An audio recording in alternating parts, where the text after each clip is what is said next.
Bon, allez, première étape, du coup, on va déjà inspecter l'état des membranes.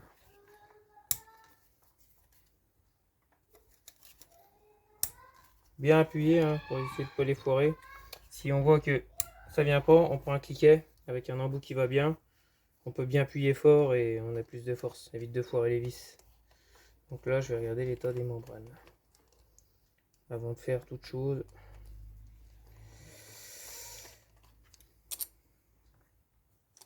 Alors, voyons voir.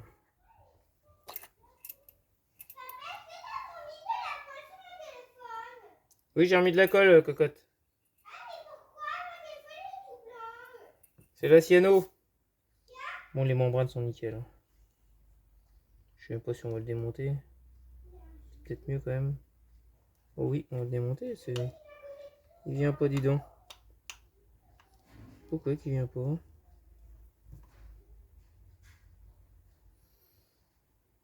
C'est collé?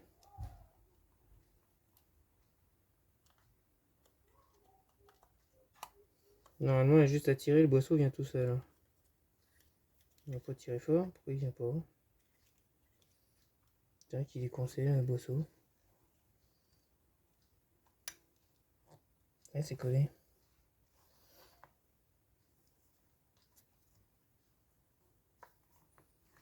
Bon, bah, première étape, on va voir pourquoi le boisseau ne remonte pas. Donc là, c'est un problème. Hein. Donc, au pire, vous voyez délicatement. Super, les gamins. Ça, c'est l'avantage d'avoir des gosses. Il n'y a aucune lampe qui marche. On va essayer de le lever légèrement par l'intérieur, sans forcer. Surtout pas l'emprunter. Normalement, il est censé remonter. Hein. Voilà. Voilà, ce sont des boisseaux plats. Donc oui, l'aiguille elle est sale. Oui, il y a un nettoyage. Il y a des résidus sur l'aiguille qui grattent. Donc déjà les membranes, voilà, sont en bon état. Et on a bouffé de la poussière cette machine. Tout seul là-dedans. Bon, il y a un petit nettoyage à faire sur les aiguilles. Mais déjà, voilà, les membranes sont nickel. Donc pareil, je ne me suis pas renseigné sur la vue technique. Mais entre le cylindre avant et le cylindre arrière, il y a des différences. Des fois d'aiguille ou de gicleur. Car en fait, sur un bicylindre en V, le cylindre arrière chauffe beaucoup plus vu qu'il prend l'air chaud du premier en refroidissement arrière. Donc, il est toujours plus riche le cylindre arrière. Donc, il faut bien repérer. Voilà, quand on démonte. Bon, bah, je vais faire le tour. On va mettre ça dedans en attendant. On va regarder l'autre côté. Ah, c'est mieux. Hein. Déjà, il y avait un gros souci, ça risquait pas de fonctionner. Hein. On va faire les deux côtés. Puis voilà. Donc, ce que je fais, pareil, je prends une espèce de petit spontex, moi, pour l'aiguille. Faire attention. Pas attaquer fort. Au besoin, on peut même prendre un petit peu de dégrippant. J'en ai un petit peu là. Un petit peu de dégrippant et du spontex.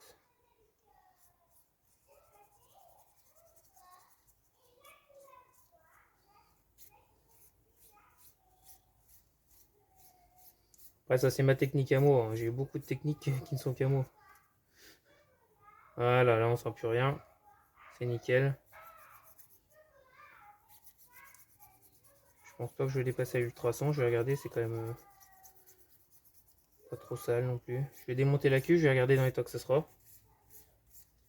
Si c'est nécessaire ou non. Si je peux éviter de les dissocier les deux, ça m'arrange. Bon voilà. Bon, ce côté-là, ça serait good. Voilà. Donc ensuite, on replace bien le joint. Alors des fois, quand on démonte ou que ce sont des neuves, le joint a du mal à se placer. Il faut bien le placer partout. Hein. Voilà, là en fait, quand c'est déjà... ça se replace tout seul. Là. Tac. Allez, on remonte ça. De ce côté-là, c'est largement bon.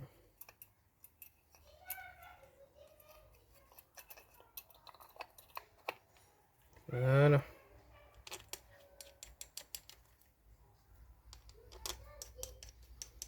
Ouais, donc la moto, ça fait 5-6 ans qu'elle n'a pas tourné. Hein. Donc, bah, elle pisse l'essence. Et Elle pète, mais bon, elle tourne pas. Bon, déjà là, le boisseau qui était coincé, ça risquait pas de l'aider. Hein. Fonctionnait. Ça pouvait toujours accélérer en fait. Hein. Vu que c'est une dépression, le papillon il est à l'entrée. Et après, il y a un canal dedans. Donc en fait, ce qui fait que c'est quand on ouvre le papillon, ça vient faire une dépression en haut dans le chapeau en plastique. Et avec la membrane, en fait, ça fait monter le boisseau. Donc en fait, ça permet d'avoir une ouverture, comment dire, je sais pas si on peut dire régulière, mais pas brusque. Linéaire, on peut dire un peu. Du boisseau, ce qui évite les trous d'air. Comme vous savez, des fois les carbus, il va un peu un trou d'air. Là, avec ce système-là, on n'a pas ce phénomène-là. Voilà. Bon, bah, on va faire l'autre côté. Puis on va regarder comment c'est dedans. Bon, alors là, ce que je disais, là, les vis sont super dures. Il a déjà été démonté, oui, la fin. Oui, on va aller faire de la moto, ouais. Et elles ont été esquintées. Donc, je les redame un petit peu. Ensuite, je prends mon embout. Tapote également.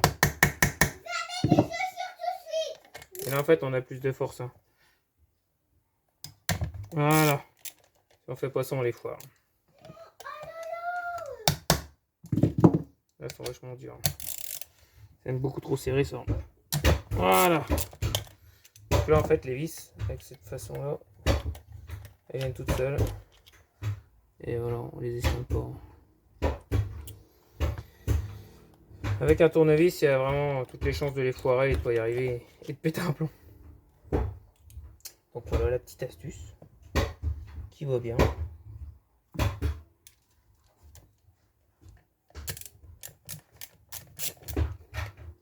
Je les ai débloqués juste avant, mais justement j'ai fait la vidéo parce que justement j'ai été embêté de la même façon. Les vis étaient collées et bloquées. Voilà. Bon, on va continuer ça tranquille là. Bon, les vis sont retirées. Le verdict.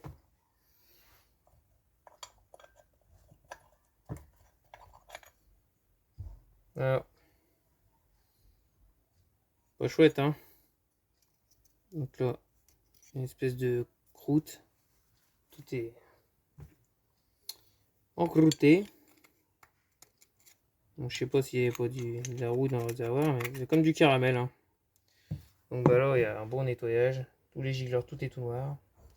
J'espère qu'ils vont pas casser au démontage. J'ai déjà eu le cas. Donc là, voilà, hein. Pas terrible. Bon, on va dépiéter tout ça. On va les faire un par un. Puis au besoin, je vais faire tremper ça dans la machine de ultrason un par un. Bon, j'ai eu du mal à sortir les pointeaux, tout était collé. Sans rien péter. Donc là, j'ai fait. Ça, c'est le kit de gauche. Le kit de droite, on va le mettre dedans. Et c'est parti.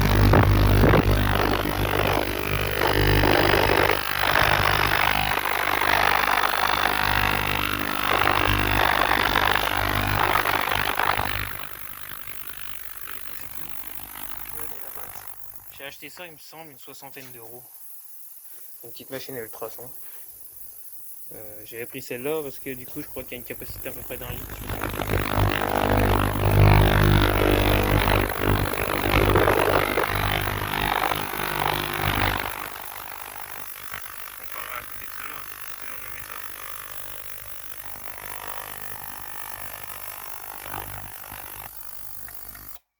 Bon, on va comparer un petit peu.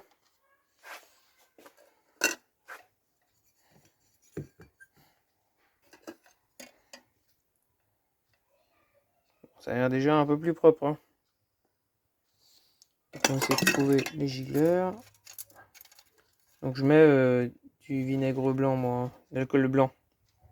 Bon, bah, voilà déjà.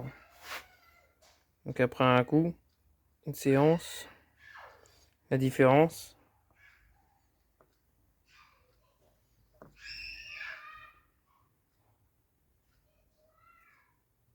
Là, vraiment tout est colmaté. Et comme du caramel dessus.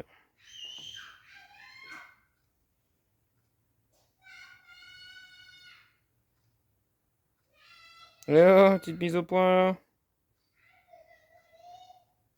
On veut pas. Peut même peut-être relire ce qui est écrit dessus. Ouais, ça change quand même. On va quand même y refaire un petit cycle. pour que ça soit bien nickel. Bon, ça ressort quand même propre hein, là-dedans. Tac. Celui-là est moins beau. Alors attention, verdict. Comment que ça sort là-dedans? Ah, il est ralenti. Et notre tête, hein.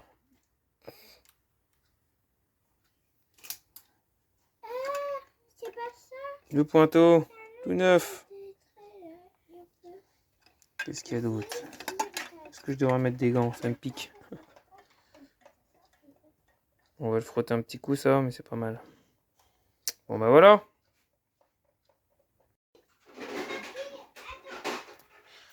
Jet Sonic, c'est magique. J'ai fait 3 passes. Il y a une tampon qui doit peut-être quelques minutes, je sais pas. Voilà, 3 passes. Impeccable.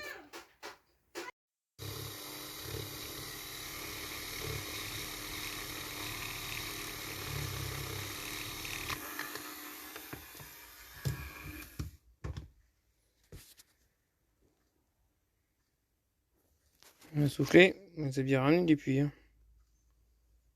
Ça va le faire. Donc bah voilà, j'ai refait les puits d'aiguille. Les puits de pointeau, je veux dire. Faut que je souffle un coup.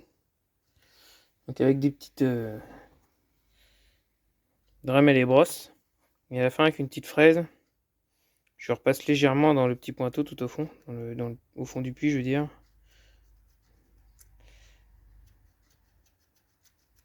Et puis voilà.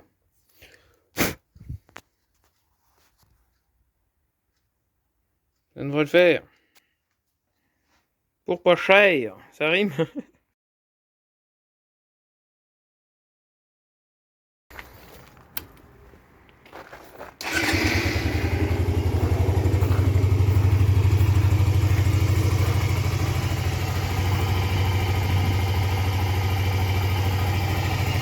tourne impeccable. Et ça pue plus.